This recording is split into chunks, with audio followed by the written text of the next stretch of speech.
Hi hello வணக்கம் மக்களே. So இந்த வீடியோவில் நம்ம என்ன பார்க்க போகிறோம்னா, அதாவது நேற்றுக்கு ஒரு சண்டை நடந்துச்சுங்க. பார்வதி அண்ட் கமருதீன் இவங்க ரெண்டு பேருக்கு இடையில ஒரு சண்டை நடந்துச்சு.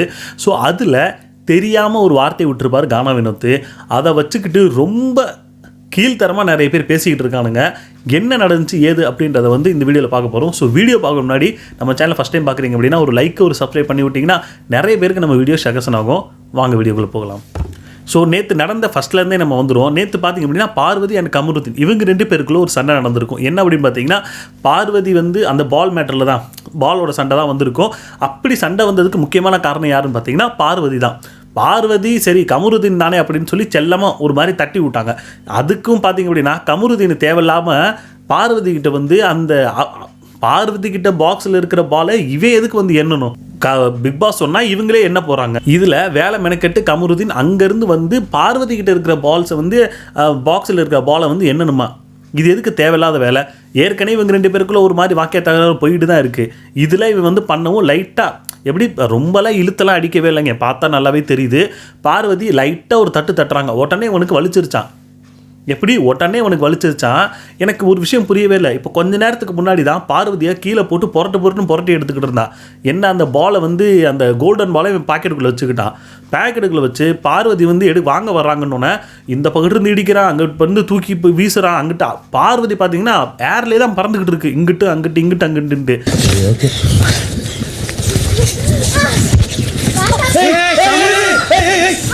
ஆனால் எனக்கு ஒரு விஷயம் மட்டும்தான் அங்கே புரியல. இவன் தான் சபரி வந்து பார்வதி கிட்ட இந்த மாதிரி வந்து ரொம்ப ஹார்ஷாக பிஹேவ் பண்ணா. அந்த கேப்டன்சி டாஸ்க் வந்துச்சுல, அதில் சபரி வந்து தப்பாக இந்த மாதிரி பிஹேவ் பண்ணான்னு சொல்லி நம்ம விஜய் சேதுபதியை இந்த இதை வந்து போட்டு காட்டியிருப்பார், குறும்படமாக போட்டு காட்டியிருப்பார். அதுக்கு கொந்தளிச்சுட்டான் இவன். எப்படா ஒரு பொண்ணை இப்படி நீ பண்ணுவ, இப்படி மிதிப்ப, அப்படி இப்படின்ட்டு.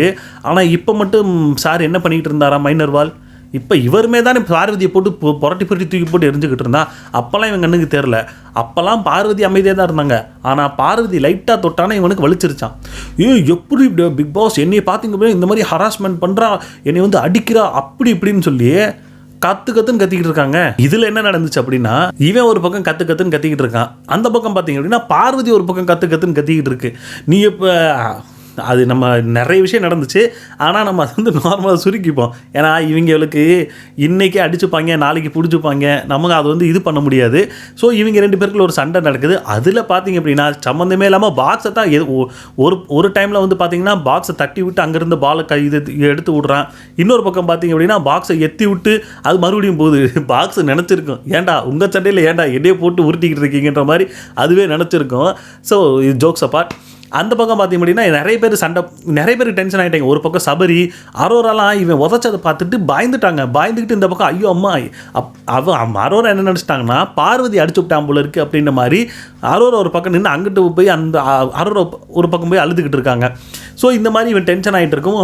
இவங்க எல்லாருமே யார், விக்கல்ஸு, கானா வினோத், அப்புறம் யார் நம்ம பார்வதின்ற திவ்யா இவங்க 3 பேரும் இவனை கூட்டு போய் உள்ளே போய் சமாதானப்படுத்திக்கிட்டு, ஏன்டா இந்த வேலையை பார்த்துக்கிட்டு இருக்க, தேவையில்லாத வேலைடா அப்படி இப்படின்னு சொல்லி அவனை சமாதானப்படுத்திக்கிட்டு இருக்காங்க. அப்போ நம்ம கானா வினோத் வர்றாரு. ஏன்டா எதுக்குடா தேவையில்லாத வேலை பார்க்குற, இப்படி ஏன்டா இது பண்ணிகிட்டு இருக்கா, கோவத்தை கொஞ்சம் குறடான்னு சொல்லவும் அங்கிட்டு இருந்து நம்ம கமருதீன் சொல்கிறார், அவ என்னை அடிச்சா அப்படின்னு சொல்லவும் டக்குன்னு இவருக்கு டென்ஷன் ஆகி அவள் அடித்தானா அவளை போட்டு அடிக்க வேண்டியதானே, எதுக்குடா பாக்ஸை எத்தி விட்டுக்கு இருக்கான்னு ஒரு வார்த்தையை விட்டாருங்க. எப்படி அவள் அடித்தானா அவளை அடிக்க வேண்டியதானே, இவர் வந்து அவளை கேட்க வேண்டியதானேன்னு சொல்கிறதுக்கு அவளை அடிக்க வேண்டியதானேன்னு சொல்லி ஒரு வார்த்தை தெரியாதனமாக வாயிலேருந்து வந்துருச்சு. உடனே அங்கிட்டு இருந்து கமருதீன் ஒரு வார்த்தையை சொல்கிறான், நான் திருப்பிட்டு அடித்தானே எனக்கு ரெட் கார்டு கொடுத்து வெளியே அனுப்பிடுவாங்கடா, நீ என்னடா ஒரு வார்த்தை சாரி நான் அடிக்கணும்னு சொல்லலை, கேட்கணும் அப்படின்ற மாதிரி சொன்னேன்னு சொன்னோன்னா அங்கிட்ட இருந்தால் எல்லாருமே புரிஞ்சுக்கிட்டாங்க. குறிப்பாக திவ்யாவாக இருக்கட்டும், விக்ரமாக இருக்கட்டும், கமருதீன் எல்லாருக்கும் புரிஞ்சிருச்சு. இவர் வந்து அந்த நோக்கத்தில் சொல்லலை, தெரியாதனமாக வாயில். எனவே அடித்தா அப்படின்னு சொன்னோன்னா அந்த அடித்தா அப்படின்னு அந்த ஒரு டோனில் அதுவும் வந்துருச்சு.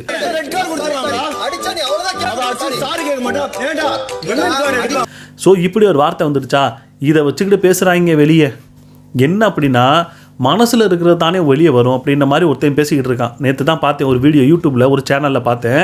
அந்த கேனா பையன் சொல்கிறான், மனசில் இருக்கிறது தானே வெளியே வரும்னு. இது என்னடா மனசில் இருக்கிறது வரும், கோபத்தில் வார்த்தைகள் ஏதோ ஒன்று வெளியே வர்றது தான் சரி, இதில் எங்கேருந்து மனசுலேருந்து வர்றது தெரியாதனமாக வர்றது.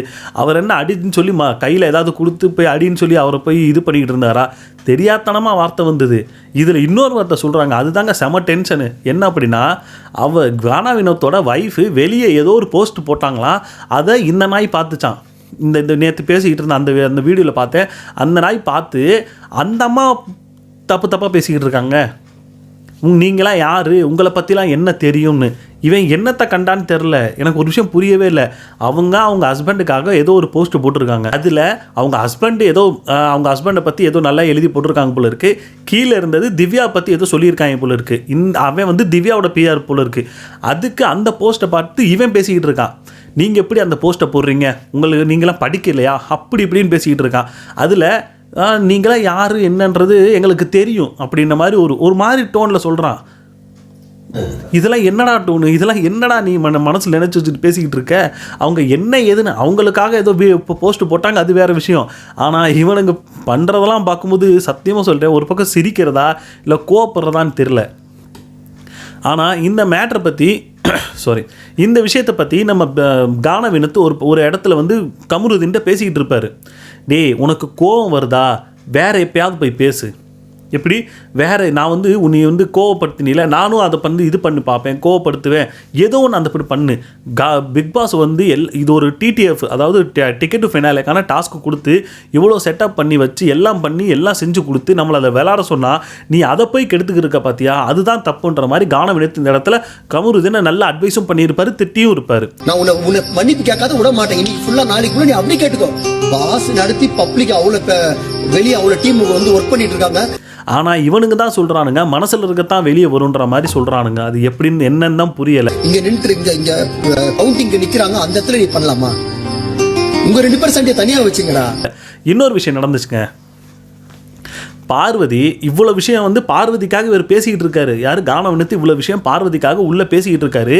வெளியே போன உடனே பார்வதி கானா வினோத் ஒரு விஷயம் கேட்குறாங்க, இவ்வளோ பண்ணதுக்கு அப்புறமும் நீ உன் ஃப்ரெண்டுக்கு தானே சப்போர்ட் பண்ணுவ அப்படின்ற மாதிரி ஒரு விஷயம் கேட்டாங்க. மனுஷன் சத்தியமாக நொந்துட்டார் அந்த இடத்துல. நீ வினோத், நீ வந்து அவன் பண்ணது எல்லாமே கரெக்ட் அப்படின்னு சொல்லிட்டு தானே வருவ. இல்ல அவர் உள்ள வந்து சத்தியமாக வந்துட்டாரு. அவர் சொல்கிறாரு, டே எல்லாருக்கிட்டையும் கேளு, இவ்வளோ நேரம் உனக்காக அவனை பிடிச்சி திட்டிட்டு இப்போ தான் வந்திருக்கேன், இப்படிலாம் பண்ணிக்கிட்டு இருக்கே, சி இப்படி ஒன்று நினச்சிட்டி அப்படின்ற மாதிரி அவர் மனசு நொந்துட்டாரு. இவ்வளோ நாள் படிக்கிட்டு இப்படி தொட்டத்துக்கு இப்படி அடிச்சு நீ எப்படி நீ அவளை கேட்கலான்னு கேட்குறேன். இருந்தா அவர் அப்படி பேசவே இல்லை. இவ்வளோ சீப்பாக நினைக்கிறேன். உண்மையிலேங்க ஒருத்தவங்களுக்கு நல்லதும் பண்ணக்கூடாது, இந்த வீட்டில் கெட்டதும் பண்ணக்கூடாது போல இருக்குது. எது பண்ணாலும் இவங்களுக்கு வந்து குத்தம் சொல்கிறதே இவங்களுக்கு வேலையாக போச்சு. இன்னொரு விஷயம் நடந்துச்சுங்க, நீங்கள் யார் கவனிச்சிங்களா என்னன்னு தெரில. கானா வினோத்தோட தான் என்ன அப்படின்னா, கானா வினோத் வந்து இந்த பால் டாஸ்கில் வந்து டிஸ்குவாலிஃபை பண்ணி ஆயிட்டாருன்னு சொல்லிட்டு அவர் உள்ளே போயிருக்காரு. உடனே சுபிக்ஷா வந்து இவரோட இதில் யார், கானா வினோத்தோட பாக்ஸில் எத்தனை பால் இருக்குன்னு சொல்லி எண்ணிக்கிட்டு இருந்த மாதிரி எனக்கு அந்த ஒரு இது பார்த்தேன். ஆல்ரெடி அவர் சொல்லிட்டாரு. ஆனால் மறுபடியும் சுபிக்ஷா வந்து அவருடைய பாக்ஸில் இருக்கிற பாலை எண்றதுக்கான தேவை என்ன வந்துச்சு? ஆனால் ஒரு விஷயம் தாங்க, ஏன்னா டாஸ்க் வந்து சுபிக்ஷா வந்து 6 மணி நேரம் கால் கடுக்க நின்று கைவலிக்க அந்த இதில் டாஸ்க் பண்ணதுனால கொஞ்சம் லேட்டாக தூங்கியிருப்பாங்க. ஸோ அதனால இவர் என்ன சொல்லுவார்னா, கானா வினோத் நான் கொஞ்சம் முன்னாடி தூங்க போயிட்டேன், நீங்கள் இவ்வளோ நேரம் பண்ணீங்கன்னு சொன்னாங்க, அதனால் நீ ரெஸ்ட் எடுமா, உனக்கு வந்து வெசல் வாஷிங்கில் இருக்கல, அதை நீ பண்ண வேணாம், நானே உனக்காக இன்னைக்கு ஃபுல் டே பார்த்தீங்க அப்படின்னா நானே உனக்காக வெசல் வாஷிங் பண்ணுறேன். தூங்கிட்டேன், அதுக்கப்புறம் தான் கேள்விப்பட்டேன். அதனால் இன்னைக்கு நான் உன்னுடைய சாமான் எல்லாத்தையும் சேர்த்து நானே கழுவுறேன். அப்படின்ற மாதிரி அந்த மனுஷன் பெருந்தன்மையாக சுபிக்ஷாக்காகவும் பார்வதிக்காகவும் அங்கே போய் பாத்திரம் கழுவிக்கிட்டு இருக்காரு. இந்த அம்மா தான் வினோத் எதுவும் கூட குறைச்சலா சொல்லியிருப்பானோன்னு சொல்லிட்டு கானா வினோத் பாக்ஸில் இருக்கிற அந்த பாலை எண்ணிக்கிட்டு இருக்கு இந்த அம்மா. சத்தியமாக சொல்கிறேன், இந்த வீட்டில் நீங்கள் எவனுக்காகவும் எதுவும் பண்ணிடாதீங்கடா அப்படின்ற மாதிரி தான் இருக்குது. அவ்வளோதாங்க, இதை தாங்க சொல்லணும்னு நினச்சேன். நீங்கள் என்ன நினைக்கிறீங்க? கானா வினோத் அதை வேணுக்குன்னு தான் சொல்லியிருப்பாரா? பார்வை நீ போட்டு அடுறா அப்படின்ற மாதிரி சொல்லிடுறது வந்து தெரியாமல் சொன்னார் தான் எனக்கு தோணுது. நீங்கள் என்ன நினைக்கிறீங்க? அவர் தெரிஞ்சு சொன்னாரா தெரியாமல் சொன்னாரா? கமெண்ட் செக்ஷனில் கமெண்ட் பண்ணுங்கள். அடுத்த வீடியோவில் பார்ப்போம். Tata, by.